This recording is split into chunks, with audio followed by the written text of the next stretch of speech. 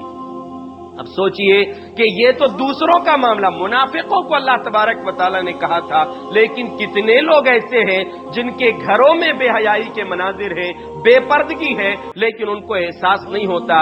ایسے لوگ یاد رکھیں، نبی صلی اللہ علیہ وسلم کا فرمان ہے ثلاث قد حرم اللہ علیہم الجنہ، تین ایسے بد نصیب ہیں جن پر جنت کو اللہ نے حرام کر دیا ہے۔ کون سے بد نصیب ہیں؟ مدمن الخمر والعاق والدیوس، ایک ہمیشہ شراب پینے والا، دوسرا ماں باپ کا نافرمان، ہمیشہ شراب پینے والا شراب پیتے پیتے ہی دنیا سے چلا جائے، دوسرا ماں باپ کا نافرمان۔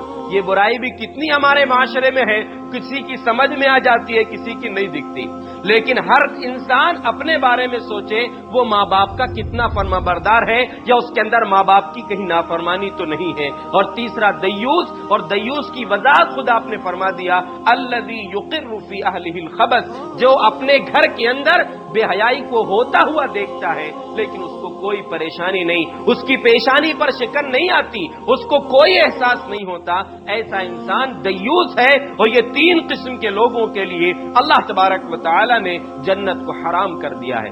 سوچنے کی بات ہے، غور کرنے کی بات ہے۔ اسی طریقے سے موبائل کا ایک بہت بڑا نقصان، اولاد کی فکر کرنا، یہ اسلام کی تعلیم ہے۔ اللہ اور اس کے رسول نے بڑی پابندی کے ساتھ بہت ساری چیزوں میں اللہ نے فرمایا یا ایھا الذین آمنوا قوا انفسکم واہلیکم نارا، اے ایمان والو اپنے آپ کو اور اپنے اہل خانہ کو، اپنے گھر والوں کو جہنم کی آگ سے بچاؤ۔ یہ اسلام کا حکم ہے، اللہ کا فرمان ہے۔ پیارے نبی نے بھی بچوں کی تربیت کے تعلق سے، بچوں کی فکر کرنے کے تعلق سے کئی ایک باتیں کہی ہیں، لیکن آپ سوچیں کہ کتنے ماں باپ ایسے ہیں جن لوگوں نے اپنے بچوں کو، اپنی بیٹیوں کو، اپنے بیٹوں کو موبائل دے کر آزاد چھوڑ دیا۔ آج تنہائی، چاہے جوان ہو، چاہے بزرگ ہو یا بچہ ہو، کس انسان کی، مرد ہو یا عورت ہو، ہر ایک انسان اپنے گریبان میں جھانک کر دیکھے، اپنے بارے میں سوچ کر دیکھے میری تنہائی کتنی پاکیزہ ہے، میری تنہائی گناہوں میں کتنی ہے، میری تنہائی میں نیکیاں کتنی ہیں، میری تنہائی میں گناہ کتنے ہیں۔ ہر ایک سوچے، کسی کے بارے میں ٹپڑی نہیں کی جا رہی ہے، لیکن ہر انسان جس میں میں بھی شامل ہوں، میں اور آپ سب اپنے بارے میں سوچیں ہماری تنہائی کیسی ہے، ہماری تنہائی کے اعمال کیسے ہیں، اچھائی والے ہیں یا برائی والے ہیں۔ یہ یاد رکھیں، ہم دنیا سے تو اپنے آپ کو چھپا لیتے ہیں، ہم کچھ غلط دیکھ رہے ہیں، اگر کوئی آیا موبائل تو بند کر دیں گے، کسی کی نظر پڑ گئی چھپا تو لیں گے۔ کیا اس رب سے بھی آپ اپنے آپ کو چھپا سکتے ہیں جس نے قرآن کے ذریعے بار بار ہم کو یہ پیغام دیا ہے علیم بذات الصدور؟ وہ لوگوں، وہ دیکھنے والا ہی نہیں، وہ تمہارے دلوں کے خیالات کو بھی جانتا ہے۔ تم بولو گے بعد میں، تم انجام بعد میں دو گے، تمہارے دل میں ابھی خیال آیا ہے، اس خیال کو بھی تمہارا رب وہ جانتا ہے۔ یعلم خائنۃ الاعین، وہ آنکھوں کی خیانت کو بھی جانتا ہے۔ وَيَعْلَمُ خَائِنَةَ الْأَعْيُنِ وَمَا تُخْفِي الصُّدُورُ، کتنی پیاری بات رب نے کہی ہے۔ اس دور کی خیانت کچھ ہو سکتی تھی کہ کسی خاتون کو جاتا ہوا لوگ دیکھ لیں، غلط نگاہ سے کسی عورت کو کوئی مرد دیکھ لے، لیکن آج کی نگاہوں کی خیانت، تم نے اپنی نگاہوں کو، میں نے اپنی نگاہوں کو بظاہر تو لوگوں سے بچا کر رکھا ہے، لوگوں کے سامنے میں غلط تو نہیں دیکھ رہا ہوں، لیکن اکیلے میں، تنہائی میں میری نگاہیں کیا دیکھ رہی ہیں؟ اور کوئی دیکھے نہ دیکھے، لیکن یعلم خائنۃ الاعین، رب کے اس فرمان کو یاد رکھنا، وہ آنکھوں کی خیانت کو بھی جانتا ہے۔ وما تخفی الصدور، تمہارے سینوں میں کیا راز چھپے ہیں، تمہارے دلوں میں کیا کھچڑی بن رہی ہے، کیا خیالات ہیں تمہارے دل میں، ان سارے خیالات کو تمہارا رب جانتا ہے۔ اور یہ یاد رکھیں، حضرت لقمان نے اپنے بیٹے کو ایک نصیحت کی تھی، بہت سی نصیحتیں کی ہیں، ان میں سے ایک نصیحت انتہائی قیمتی جو شاید آج کے دور کے لیے بہت ہی اہم ہے۔ انہوں نے کہا تھا یا بنیا انہا ان تکو مثقال حبۃ من خردل فتکن فی السماوات او فتکن فی صخرۃ او فی السماوات او فی الارض یأتی بها اللہ ان اللہ لطیف خبیر۔ اے میرے بیٹے، اے میرے بچے، اس بات کو یاد رکھنا، تمہارا کوئی بھی عمل چاہے وہ رائی کے دانے کے برابر ہو. قرآن کہہ رہا ہے حضرت لقمان کی نصیحت کہ اگر وہ رائی کے دانے کے برابر بھی تمہارا عمل ہو فَتَكُنْ فِي صَخْرَةٍ کسی چٹان میں جا کر تم نے پکنک کے نام سے کہیں گئے تھے, تم گھومنے کے نام سے کہیں گئے تھے, اپنے شہر سے باہر گئے تھے, اپنے ملک سے باہر گئے تھے, اور کسی جگہ جا کر تم نے کسی چٹان کی آڑ میں کسی تاریکی میں جا کر کوئی کام کیا تھا, او فی السماوات آسمانوں کی بلندی میں کوئی کام کیا تھا. اس دور میں جب قرآن نازل ہوا آسمان کی بلندی پر اڑنا انسان کی سوچ سے باہر تھا, لیکن آج کے دور میں انسان نے وہ ترقی بھی کر لیا کہ آسمان کی بلندی پر انسان اڑ رہا ہے اور اڑتے ہوئے بھی وہ گناہ کر سکتا ہے. ہوائی جہاز کے سفر کے دوران وہ غلطیاں کر سکتا ہے, غلط دیکھ سکتا ہے, غلط بول سکتا ہے, غلط کر سکتا ہے. او فی الارض یا پوری زمین کے کسی کونے میں بیٹا تم نے وہ کام کیے ہو, یأتی بہ اللہ, اے میرے بیٹے یاد رکھنا قیامت کے دن اللہ رب العالمین تمہارے اس رائی کے دانے کے برابر کیے ہوئے عمل کو بھی تمہارے سامنے پیش کر دے گا. ان اللہ لطیف خبیر, یقیناً اللہ رب العالمین باریک بین اور ہر چیز کی خبر رکھنے والا ہے. چھوٹی سے چھوٹی چیز جو دوسرے انسانوں کو نظر نہ آئے لیکن اللہ رب العالمین کی نگاہ سے اوجھل نہیں ہو سکتے. اور یاد رکھیں ذرا اپنے آپ کے بارے میں اور آپ سوچیں کہ میری تنہائی کیسی ہے, ورنہ ہمارے لوگوں کے سامنے سینکڑوں سجدے, ہماری تہجد کی نمازیں, ہمارے صدقہ و خیرات, ہمارے چہرے پر داڑیاں, ہماری میٹھی زبان, یہ سب غارت ہو جائیں گے. کون سی وجہ سے؟ اللہ کے رسول صلی اللہ علیہ وسلم کا فرمان ہے انی لأعلمن اقواما یأتون یوم القیامت بحسنات کامثال جبال تہامۃ بیضا. میں اپنی امت کے ایسے لوگوں کو جانتا ہوں جو قیامت کے دن آئیں گے تہامہ پہاڑ کی طرح روشن اور بڑی بڑی نیکیاں لے کر آئیں گے, لیکن فیجعلها اللہ ھباء منثورا, اللہ رب العالمین وہ ساری نیکیوں کو برباد کر دے گا, ختم کر دے گا, ان کو ذرات بنا دے گا, اللہ ان کی کوئی حیثیت باقی نہیں رکھے گا. صحابہ کرام پریشان ہوئے. حضرت ثوبان رضی اللہ عنہ جو حدیث کے راوی ہیں وہ کہتے ہیں انہوں نے سوال کیا اللہ کے رسول سے صفہم لنا جلہم لنا اللہ نکون منہم, اللہ کے رسول ان کے بارے میں ہم کو بتا دیجئے, ان کی صفت بتا دیجئے, کون سی کمزوری ان لوگوں کی ہوگی, کہیں ایسا نہ ہو کہ لا علمی میں ہم بھی ان میں شامل ہو جائیں. آپ نے فرمایا کتنی بڑی بات آپ نے کہی ہے. لوگوں یاد رکھو اما انہم من اخوانکم من جلدتکم ویاخذون من اللیل کما تاخذون. کتنے رونگٹے کھڑے کر دینے والی بات ہے یہ. آپ نے فرمایا لوگوں یاد رکھو تمہارے جنس میں سے ہوں گے, تمہاری طرح ہوں گے, بلکہ بڑی نیکی ان کے پاس یہ ہوگی تمہاری طرح تہجد گزار ہوں گے. صحابہ سے خطاب کر کے کہا اللہ کے رسول نے تمہاری طرح تہجد پڑھنے والے ہوں گے, لیکن ان کی کمزوری کیا ہوگی؟ ولیکن اذا خلوا بمحارم اللہ انتہکوہا, اکیلے میں گناہ کرنے کا موقع ملے گا تو ضرور کر لیں گے. سوچئے میری تنہائی کیسی ہے, آپ کی تنہائی کیسی ہے. سوچیں ہم, ہر مرد, ہر عورت, ہر لڑکا, ہر لڑکی, وہ جوان لڑکے اور لڑکیاں جن کے پاس موبائل ہے, جن کے ماں باپ کو فکر نہیں ہے, اپنے بارے میں خود فکر کریں, اپنے بارے میں سوچیں. حضرت لقمان کی نصیحت کو اپنے لیے سمجھیں کہ شاید حضرت لقمان نے میرے لیے نصیحت کیا تھا, مجھ کو سمجھایا تھا کہ بیٹا یاد رکھنا رائی کے دانے کے برابر بھی کوئی عمل کیے ہوگے, کسی چٹان میں چھپ کر کیے ہو, آسمانوں میں کیے ہو, زمین کے کسی کونے میں کیے ہو, تمہارا رب اس کو تمہارے سامنے پیش کرے گا. اس لیے غور کرنے کی بات ہے, ضرورت ہے کہ آج سوچیں ہماری تنہائی کیسی ہے, ہمارے تنہائی کے اعمال کیسے ہیں. ہم کو موبائل تو مل گیا, اس کا استعمال کیسا ہے؟ یہ موبائل نے آج شوہر بیوی کے درمیان بھی دوری ڈال دیا ہے. شوہر اپنے موبائل میں, بیوی اپنے موبائل میں. عشاء کے بعد لوگ دیر تک جاگ رہے ہیں. پیارے نبی کا طریقہ کیا تھا؟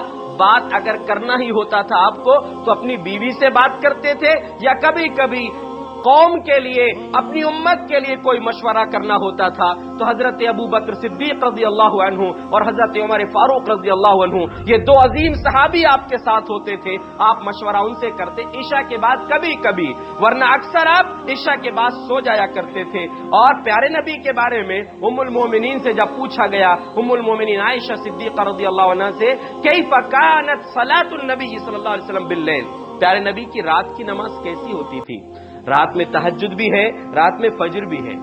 پیارے نبی سے کے بارے میں جب پوچھا گیا تو ام المومنین نے فرمایا کان ینام اولہ ویقوم آخرہ، پیارے نبی کا طریقہ یہ تھا رات کے شروع حصے میں آپ سو جاتے تھے اور رات کے آخری حصے میں آپ بیدار ہوتے تھے، فیصلی، پھر آپ تہجد پڑھتے تھے، ثم یرجع الی فراشہ، تہجد پڑھ کے پھر وقت باقی رہتا تھا آپ بستر کی طرف لوٹ جاتے تھے، یعنی آپ پھر سے لیٹ جاتے تھے، فاذا اذن المؤذن وثب، اور جب اذان کی آواز آ جاتی تو آپ اٹھ جاتے جلدی، وثبا کی معنی ہوتا ہے چھلانگ لگانا، بہت جلدی اچٹ جانا، یعنی آپ کے عمل کو بتایا ام المومنین نے کہ آپ بالکوتاہی نہیں کرتے تھے، بلکہ جیسے اذان سنائی دیتی تھی فوراً جلدی آپ اٹھ جاتے تھے اور آپ نماز کے لیے فجر کے لیے تیار ہو گئے۔ سوچئے آپ کا طریقہ کیا ہے؟ پیارے نبی کا طریقہ عشاء کے بعد جلدی سو جانا، اور امت کا طریقہ کیا ہو گیا؟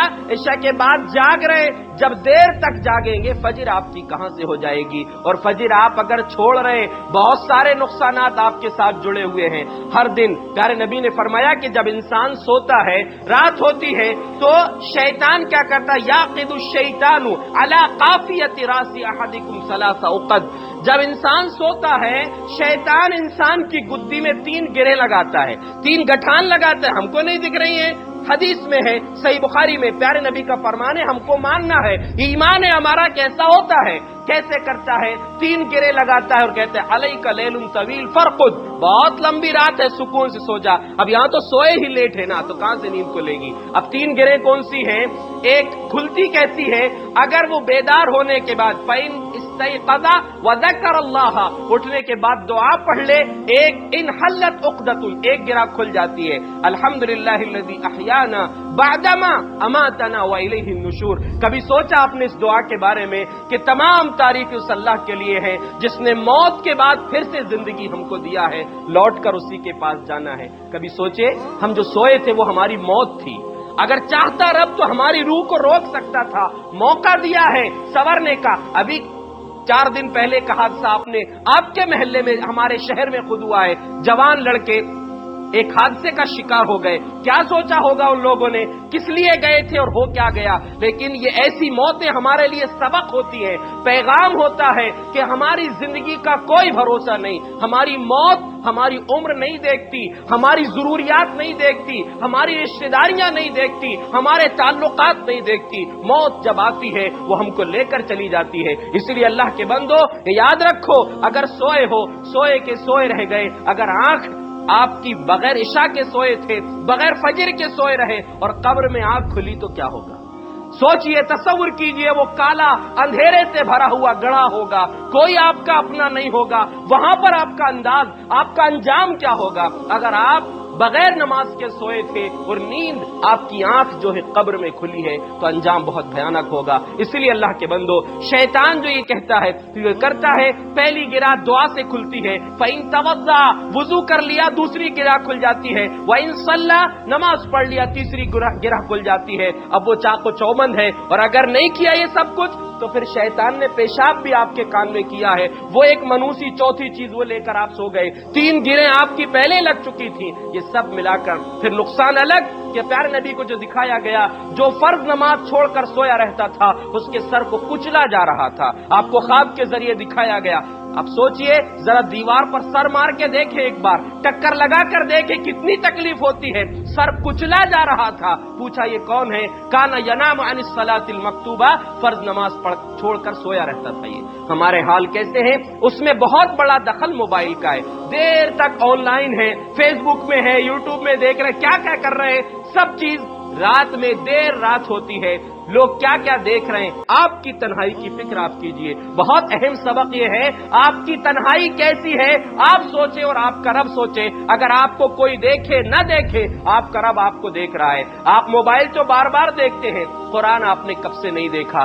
اگر ابھی صرف ہم یہیں پر سوچ لیں، دیکھ لیں کتنے لوگ ایسے ہوں گے جنہوں نے کئی دنوں سے قرآن نہیں پڑھا۔ اور امت کا ایک المیہ یہ ہے کہ جو کتاب سے ہمارا ڈائریکٹ تعلق اللہ سے ہے، وہ کتاب بہت سے مسلمانوں کو پڑھنا بھی نہیں آتا۔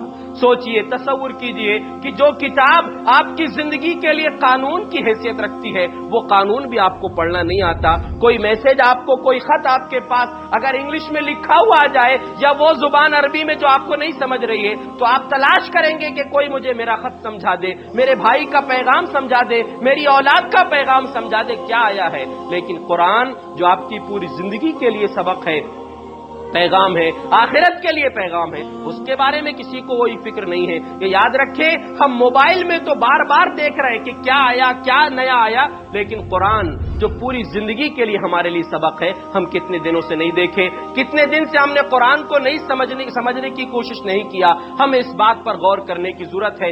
تو وقت بہت زیادہ ہو چکا ہے، بہت مختصر بنیادی باتیں میں نے آپ کے سامنے رکھا ہے. ہمیں اسلامی تہذیب رب نے دیا، ہم موبائل کے ذریعے دوسروں کے کلچر کی طرف نہ جائیں، اپنی تہذیب کو اپنائیں. ہم موبائل کے ذریعے اپنی تنہائیوں کو گندی نہ کریں، اپنی تنہائیوں کو پاکیزہ بنانے کی کوشش کریں. ہم نے موبائل اگر اولاد کو دیا، پہلی چیز تو یہ کہ ضرورت نہیں ہے نہ دیں.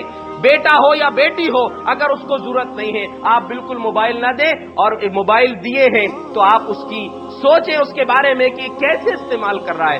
آپ کو اس کے بارے میں فکر کرنا پڑے گا، ورنہ آپ بھی اللہ کی یہاں آپ بھی مواخذے کے لائق ہوں گے، آپ کی بھی پکڑ ہو سکتی ہے. کیونکہ اللہ نے یہ کہا ہے کہ اپنے آپ کو اور اپنے اہل ویال کو جہنم کی آگ سے بچاؤ، اور اپنی تمام چیزیں جو قرآن موبائل کے ذریعے سے جو صحیح استعمال ہو سکتا ہے ویسے استعمال کریں، اور غلط چیز سے، ہر برائی سے اپنے آپ کو بچانے کی کوشش کریں. اللہ رب العالمین سے دعا ہے جو کچھ باتیں میں نے عرض کی ہے اللہ تبارک و تعالی ہمیں ان کو سمجھنے کی اور ان پر عمل کرنے کی توفیق عطا فرمائے. ورنہ یہ یاد رکھیں کہ اس کا انجام بہت برا ہے. قرآن کریم کی ایک آیت میں نے شروع میں پڑھا تھا، سورہ لقمان کی ہی آیت ہے، ان الذین یشترون لہو الحدیث لیضل الناس بغیر علم، کہ جو لوگ لہو الحدیث خریدتے ہیں تاکہ اس کے ذریعے سے لوگوں کو بغیر علم کے بہکا دیں، خود کو بھی معلوم نہیں ہوتا. فلہم عذاب مہین، اللہ نے ان لوگوں کے لیے جو ایسی چیزیں خرید کر گھروں میں لاتے ہیں یا معاشرے میں عام کرتے ہیں جس سے لوگوں کے درمیان بے حیائی پھیل رہی ہے، گمراہی پھیل رہی ہے، ان کے لیے ذلیل و رسوا کر دینے والا عذاب ہے.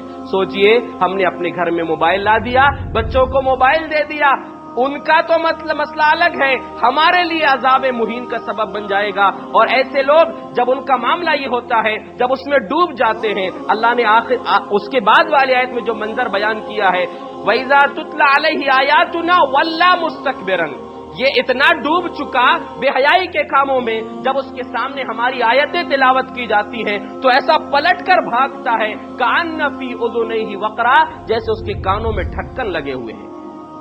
سوچئے یعنی انسان جب بے حیائی اور برائی اور گناہ میں ڈوب جاتا ہے تو اللہ کے ذکر سے، اللہ کے قرآن سے اس کا رشتہ کتنا ٹوٹ جاتا ہے. اللہ کے واسطے سوچئے جس موبائل کے ذریعے آپ قرآن سے دور ہو گئے، دین سے دور ہو گئے، اس کو اپنے سے دور کیجئے، اللہ کے قریب آئیے. ورنہ اللہ نے فرمایا فَبَشِّرْهُ بِعَذَابٍ أَلِيمٍ، ایسے انسان کو دردناک عذاب کی خبر سنا دیں. ایک آیت میں ذلت والا عذاب، دوسرے میں دردناک عذاب. ہم کیا سوچتے ہیں، اپنے بارے میں کیا چاہتے ہیں، فیصلہ ہمارے اختیار میں ہے. اللہ ہم سب کو صحیح سمجھ کی توفیق بخشے. اللہ ہم سب کو اپنی اور اپنے اہل و عیال کی حفاظت کی توفیق دے. اللہ ہم سب کو اپنی ذمہ داریوں کو سمجھنے کی توفیق دے. ورنہ اس انداز میں جو پیارے نبی کا فرمان ہے کہ جس کو اللہ نے ما من عبد استرعاہ اللہ رعیتا، جس کو اللہ نے کوئی رعیت ایسے لوگ دیا ہو جس کی نگرانی اس کے ذمہ رکھی ہو، ثم لم یحثها بنصیحۃ، اور ان کی خیر خواہی نہیں کرتا، ان کے بارے میں سوچتا نہیں کہ میری اولاد کہاں جا رہی ہے، کیا کر رہی ہے، لم یجد رائحۃ الجنہ، اس کا انجام یہ ہوگا قیامت کے دن جنت کی خوشبو بھی نہیں ملے. سوچئے بہت بھیانک انجام ہونے والا ہے اگر ہم نے اپنی اور اپنے اہل خانہ کی فکر نہیں کی. اللہ ہم سب کو اپنی فکر کرنے کی توفیق دے، اپنے معاشرے کی فکر کرنے کی توفیق دے، ہم سب کی اصلاح کی ہم کو فکر کرنے کی توفیق دے. اللہ رب العالمین ایمان اور اسلام پر ہمیں زندگی عطا فرمائے اور اسی پر ہمیں خاتمہ نصیب فرمائے. آمین. وآخر دعوانا ان الحمد للہ رب العالمین.